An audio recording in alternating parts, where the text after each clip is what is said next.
दोस्तों 2014 के सत्ता परिवर्तन के बाद में जनमानस के विचार में एक बहुत बड़ा बदलाव आया है। आध्यात्मिकता का माहौल बना है, कई चीज़ें बदली है, लोगों की सोच में परिवर्तन हुआ है, सनातन धर्म का प्रभाव बढ़ने लगा है, लोग अपनी संस्कृति की ओर फिर से लौटने लगे हैं। लेकिन यहाँ पर इन सारे सकारात्मक बदलावों के साथ ही, इन सारी अच्छी चीज़ों के साथ ही कुछ दिक्कतें भी आना शुरू हो गई हैं। जैसे कि हम वैज्ञानिक तरीके से, साइंटिफिक तरीके से सोचने के बजाय हर चीज़ में धर्म को घुसाने लगे हैं। हाँ, ये ज़रूर है कि हमारे धर्म ग्रंथों में बहुत ही शानदार चीज़ें लिखी हुई है, वो भी वैज्ञानिक पद्धति से। वो मैंने अपने चैनल पर भी कई वीडियोस बनाए हैं, आप देख सकते हैं। लेकिन हर चीज़ में धर्म को घुसाना आवश्यक नहीं है। आध्यात्मिकता और वैज्ञानिकता दो अलग अलग पहलू हैं। आध्यात्मिकता मन को शांति देती है, आध्यात्मिकता अपनी चेतना को समझने का प्रयास है, और वैज्ञानिकता फिजिक्स को, यानी कि इस फिजिकल वर्ल्ड को, इस प्रकृति को समझने का एक प्रयास है।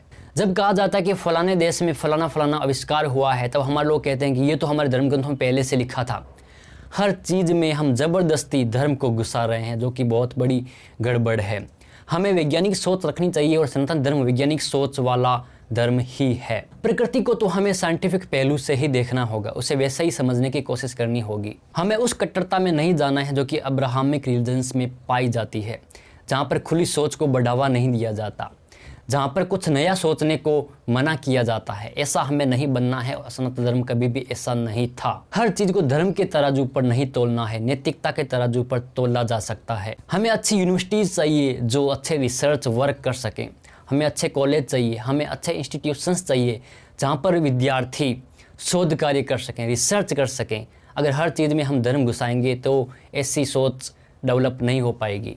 धर्म ग्रंथों में मौजूद वैज्ञानिक सिद्धांतों को समझने के साथ में उनके अलावा भी हमें नई नई खोजों के लिए प्रयास करते रहना चाहिए। हम ये नहीं कह सकते कि सब कुछ हमारे ग्रंथों में लिखा है, हमें कुछ भी करने की आवश्यकता नहीं है। फिर तो आप भाग्यवाद के ऊपर आश्रित हो जाएंगे और आलसी बन जाएंगे, जो कि पिछले 500-600 सालों से भारतीय समाज ऑलरेडी है। सनातन धर्म कभी भी सोच को बांधता नहीं है, कभी भी लिमिटेड नहीं करता, सीमित नहीं करता। हमारा धर्म एक ओपन माइंडेड एनवायरनमेंट वाला है, ओपन थिंकिंग वाला है। तभी तो हमारे यहाँ इतनी सारी संप्रदाय हैं, इतने सारे देवी देवता हैं, क्योंकि सब ने, इतनी सारी पुस्तकें हैं, इतने सारे ग्रंथ हैं, क्योंकि सब ने अपने हिसाब से सोचने का प्रयास किया और अपने हिसाब से सनातन धर्म में अपना अपना योगदान दिया। इसी कारण हमारे पास इतना सारा ज्ञान है। अगर ओपन माइंडनेस समाज में, सनातन धर्म में नहीं होती तो हम इस लेवल पर आज नहीं खड़े होते।